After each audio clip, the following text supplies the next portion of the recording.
And there you have it. Summertime rendering is over. Episode 25 is a wrap. Finally, the season is concluded. Full adaptation, which is super good stuff. We don't often get that with a lot of series, so... but yes, besides my issues with how they presented Shide's story, I think it's really hard to, fully encompass Shide's story as being both Heine's story and his story at the same time. But, like, these last couple episodes was kind of a downer for me with Shide, but the last episode was nice. Like, it put a smile on my face. We had a full entire episode given to us as an after story, and we don't, again, get that often with a lot of series. It was a nice little wrap-up just to show us that, yes, it's a very happy ending. Everybody's hunky-dory, nobody dies, all that kind of stuff. And there is a lot of continuity issues there. The butterfly effect is not an effect, but it's fine because everybody's happy and I'll take what I can get. And Hizuru. Gotta see Hizuru. And I was happy to see that my biggest wish was to actually fulfill this idea of Heine and Ryunosuke being together in the end. They did it. Again, it makes no sense. It makes no sense, but I'm happy. But no, this episode opened up with obviously Shinpei in Hizuru's chest, immediately knows who she is, doesn't know why he knows. And that was the big telling sign. The moment we realized that Shinpei doesn't have any memories. So we did have Ushio go back. She did still give him the eye. He does have the eye still. So that was a kind of an interesting thing. I didn't really think that was going to happen. I thought that she was going back to complete the loop in this parallel dimension. And then we're going to go back over to here where the shadows don't exist. But no, we're still in the same timeline. Ushio came back, gave him the eye, and it continues from that point on. So my theory was correct in the idea that they were going to have it sort of altered a little bit. Everybody's coming to the island for a different reason. It's not because they have to come to the funeral, it's that they have to come because Ushio is telling everybody to come here. So again, this is where we get into the continuity issues, but I think I'm going to spill all that stuff later on. But yes, he comes there, immediately has the desire to block Mio as she's rushing down towards him, but she does break because Shadow Mio did not cut the brakes. Again, where I find out that Ushio did call him to come there. It seems like he doesn't really know why he's there. Like it's almost as if he does have a recollection of everything that happened before, but everything that is current, it doesn't make much sense to him. He doesn't remember why he's there. Then he finally at some point remembers, oh yeah, I got a phone call from Ushio to come here. So it does seem like his memories are sort of getting very muddy as to what is current time and what was the old loops. This is where we have the meeting with Hizuru, and yes, Hizuru has wrote a different book. She's still an author, it's that she wrote a different book.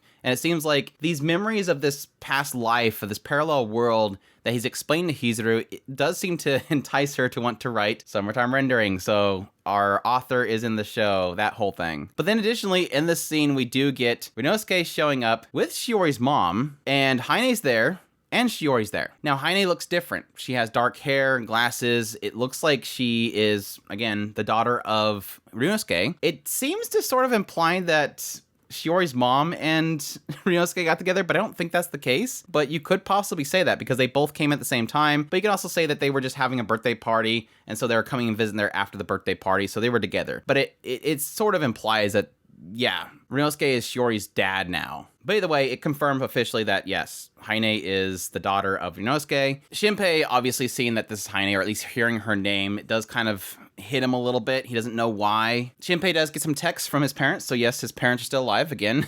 Shide killed them, so they're still alive. And then he eventually goes to the shrine where he ends up meeting really old Katakiri, and then eventually hears about Ushio possibly losing a pendant on the beachside. He goes there, and yes, there was a cute little scene. Again, it kind of emphasized this idea that both of them remember something, they just can't quite catch it. And I love that.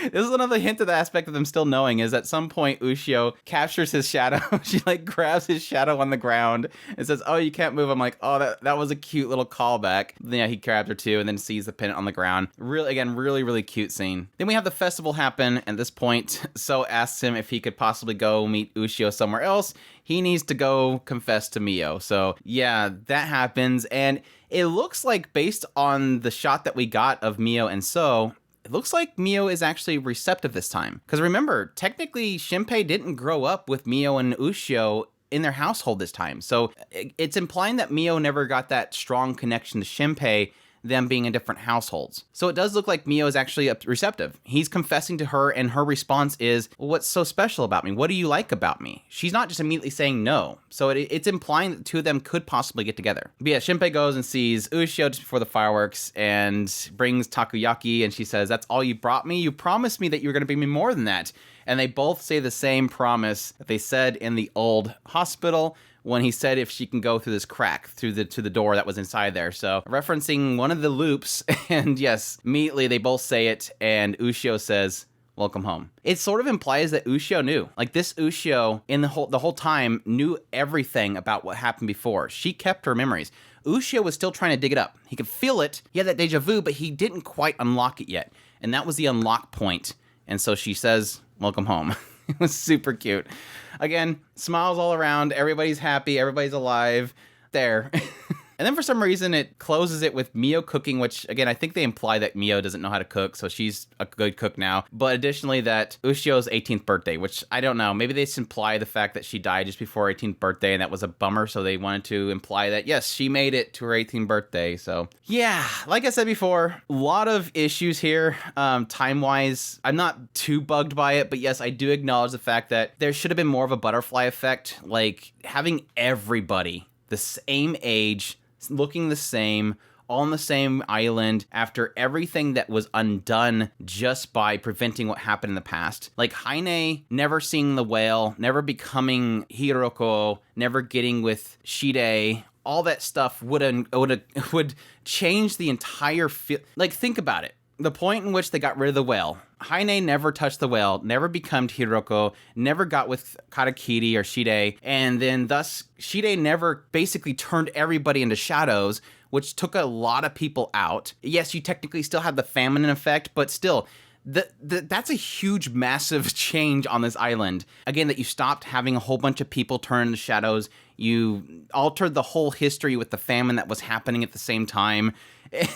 This island should be completely different, but yet everybody's born and is the same age, so nothing changes. I could probably see like having a few people being a different age or looking a little bit different, but maybe still having the same name. Some implication that things have changed in this world. But to have nothing change, except for the fact that Ryunosuke is still alive so that he has a child which is named Haine, which would imply that she's a direct descendant of Haine in the past.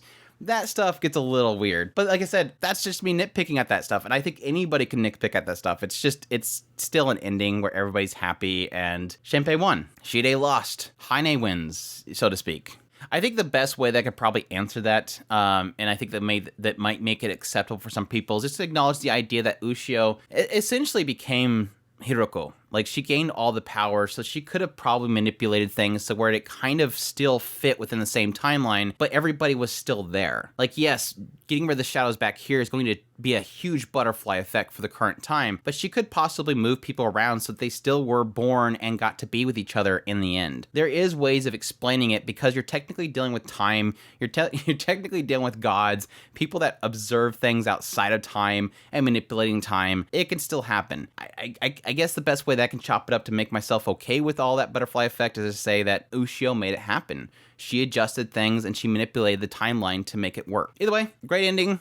Still fantastic series. Besides, like I said, besides my issues around Shide and how they presented his story and how those last two, like 22 and 23, or 23 and 24, got a little bit muddied for me, the rest of the series was just fantastic. So in the end, I'm still going to give it really high praises for how much I enjoyed every single week watching this show for, 25 weeks. It's been a great ride, and I definitely enjoyed covering it. I appreciate everybody that watched these videos. It was not a good performing video. My weekly impressions were pretty rough for viewership compared to everything else, but I kind of expected that with the availability of the series. So hopefully in the future, whenever Disney/Hulu decides to release the series, hopefully people come back and check out these videos. So that was the main reason why I want to still do the finale, even though there's not too much to talk about. But again, I thank everybody for checking out on a weekly basis. It was a great ride, and I hope you guys will stick around for more of my content. Again, if you've not already, make sure that subscribe button so you got my content. I do news, reviews, first impressions, top list. If it's anime, it's pretty much here. Stick around and I'll have my review up momentarily. Additionally, if you've liked my content and you want to support the channel more, I have a Patreon link, a tips link, and a super thanks button down below. I greatly appreciate everybody considers, and y'all take care.